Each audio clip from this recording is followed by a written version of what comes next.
Good morning, and welcome to the third day of the Virtual Leadership Summit 2015, hosted by the Performance Coach. My name is Andrea Cardillo. I am the managing partner of the Performance Coach in Italy. I work as a leadership consultant and a trainer and an executive coach, and I'm really passionate about team development and how leaders can enable change and transformation in their own organizations. I'm the chair of the Team and Organizational Leadership VLS Day, and in this webinar, I will review with you some of the specific areas and skills of team leadership and organizational leadership, and invite you to set some goals for yourself and your own development. I will also introduce you the agenda of the Team and Organizational Leadership Day, and tell you a bit more about the free resources that will be available today. Before we go straight to the content, please be mindful that during this webinar, you will be asked to reflect and sometimes take some notes for yourself. So you might want to have some pen and paper close to you, but also make sure that you have 20 minutes time for your own reflection. So you may want to turn off other applications or switch off your mobile so you can make sure you have the maximum focus for our webinar. Please also remember that this webinar is recorded, so whenever you feel, you can stop and re-listen to it. So let's go straight to the point. What do you think makes leading a team different from leading individuals or a group of individuals? In terms of skills, what additional skills are required?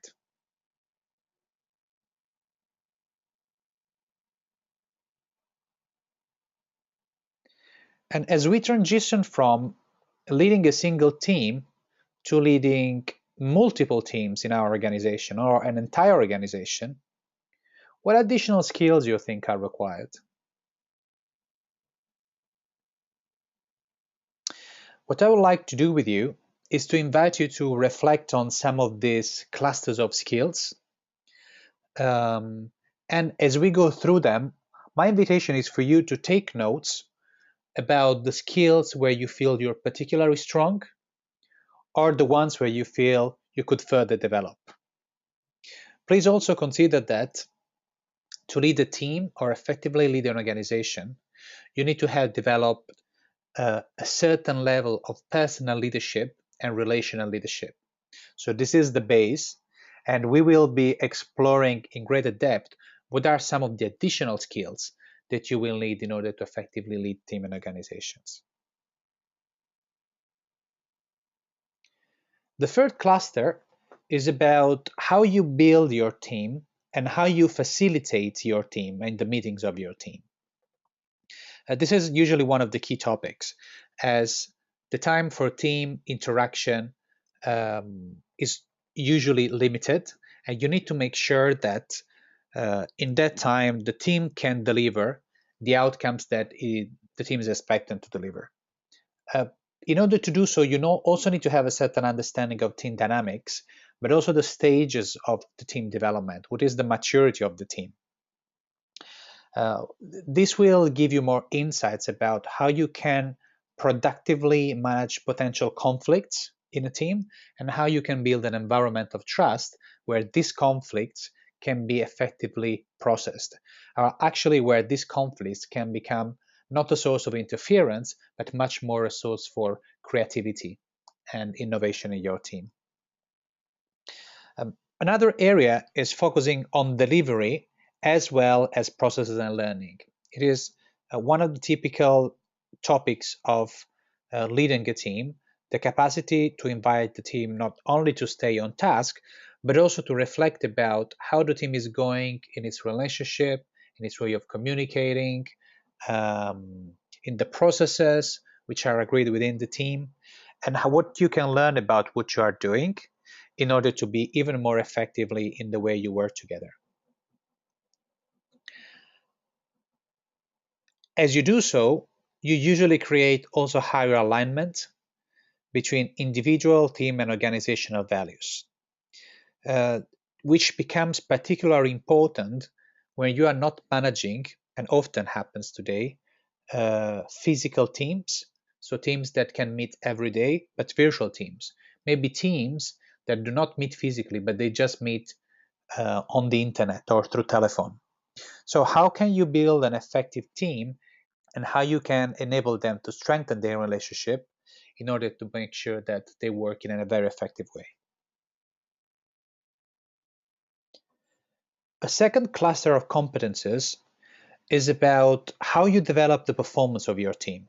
So this is about recognizing personal talents and skills and leveraging on the diversity within your team, but it's also about encouraging more creativity and innovation.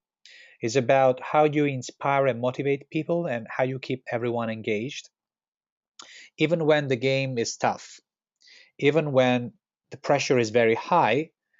And so it's about how you lead under stress and how you build resilience in your team. Finally, it is very useful for a team leader also to be able to manage some tools or models that can enable them to analyze what the skill gaps are in the team and which one of these need to be covered with new recruitments and which one of these can be developed closing the knowing doing gaps.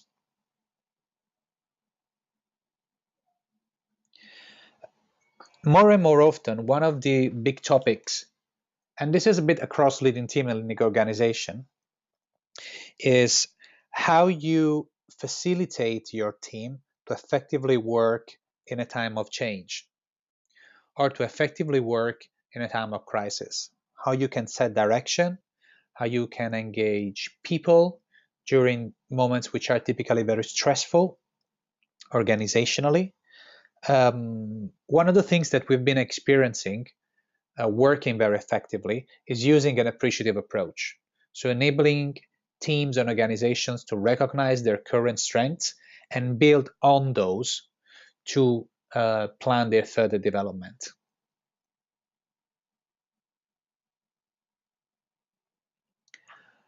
As we move from leading a team to leading an entire organization, it becomes also more important to understand how you can support leaders at different levels to perform in their respective roles. Especially when a leader transitions from a position to another, how you can help them to understand very quickly what the new priorities are on the new perspective of values or where they need to allocate their time. So this is a typical topic when we move from just leading a small team to leading multiple teams or leading an entire department or an entire organization or a group of organizations. When we look at organizations and leadership within an organization, it is also important to effectively manage your network, to grow it, leverage on it, and raise your capacity to influence organizational decisions and attain the buy-in of the organization at different levels. This requires a growing capacity to think about complexity and of strategic thinking.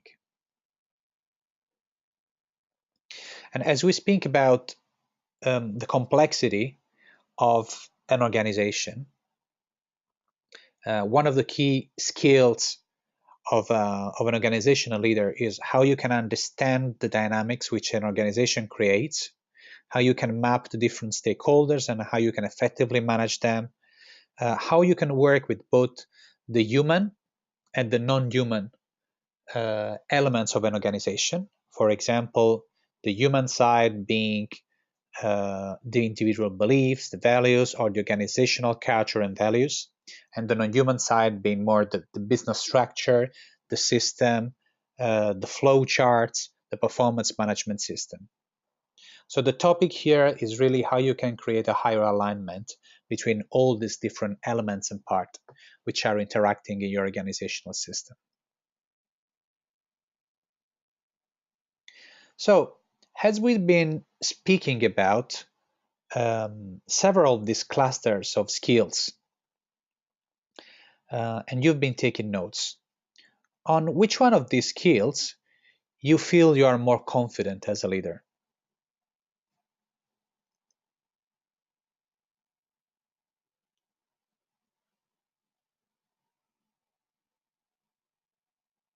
You may just want to take some quick notes.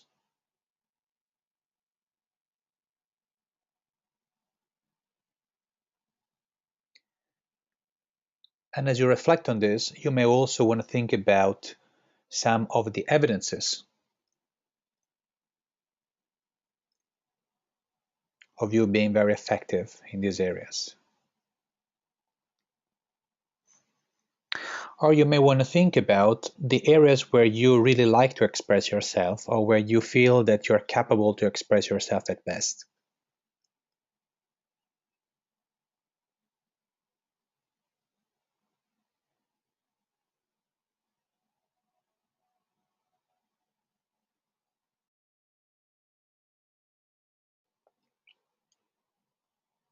And as you take your last notes, you may also want to start taking some additional notes about which are the areas where you feel not so confident and where would you like to improve.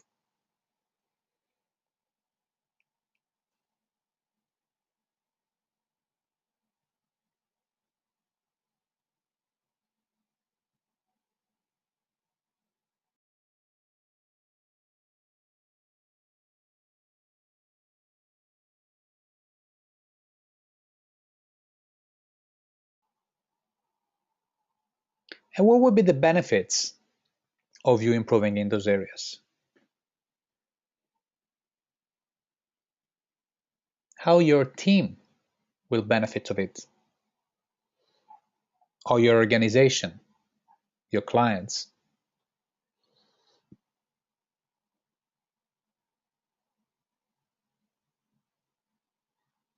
And how you personally will benefit of improving in those areas.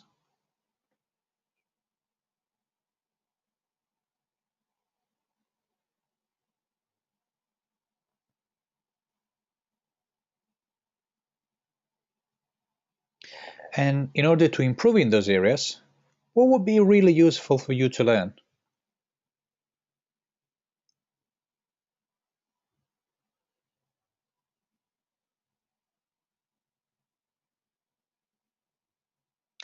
What do you feel you need a better understanding of? What do you want to know?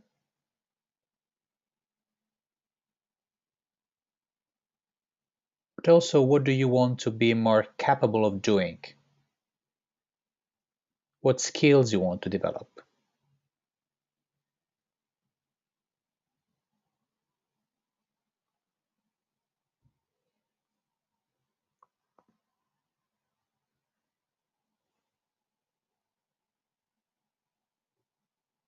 Or what can be a deeper shift which you feel is required within yourself, maybe in terms of mindset, or more generally in terms of attitudes?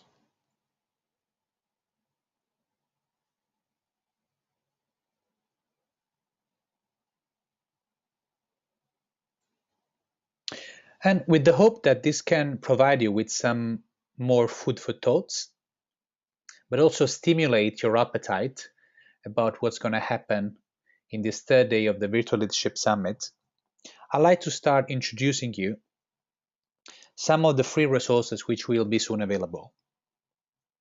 So today we will host a recorded webinar by Chris Shipshanks, partner at the Performance Coach UK, about team leadership. So how you can lead your team, embedding a coaching approach to develop and the performance of your team. We will also host Breakthroughs in Teams, a recorded webinar by Annelieke Jensen and Frauke Horstman of the Performance Coach, the Netherlands. The topic of this webinar will be understanding more of team dynamics and team maturity and how you can develop your impact on the system. We will also host an article by Klaus Christensen about how you can apply the principles of the inner game to how you lead your team. and how you can maximize your team's focus and reduce its interference. And we are also very proud to host an interview of Charles Brooke to Jamie Hodder-Williams, CEO at Hodder and Stoughton and Headline. And in this interview, Jamie speaks about how you can lead a creative organization in time of change and his personal experience in doing so. So how you can create a forward-looking culture in terms of change and keep the people in your organization inspired.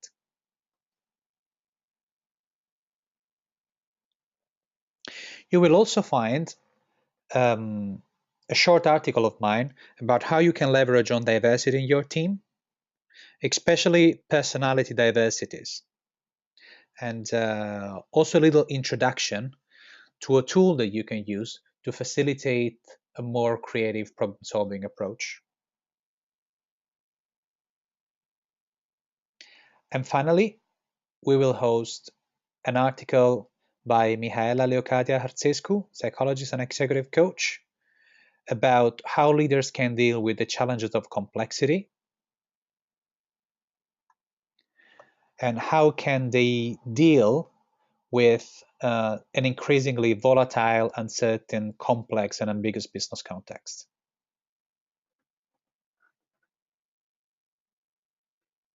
I hope you enjoyed this webinar and hope that it helped to stimulate your appetite about today's free resources and about how you can keep on developing as a leader for your team and for your organization. Welcome to the third day of the Virtual Leadership Summit.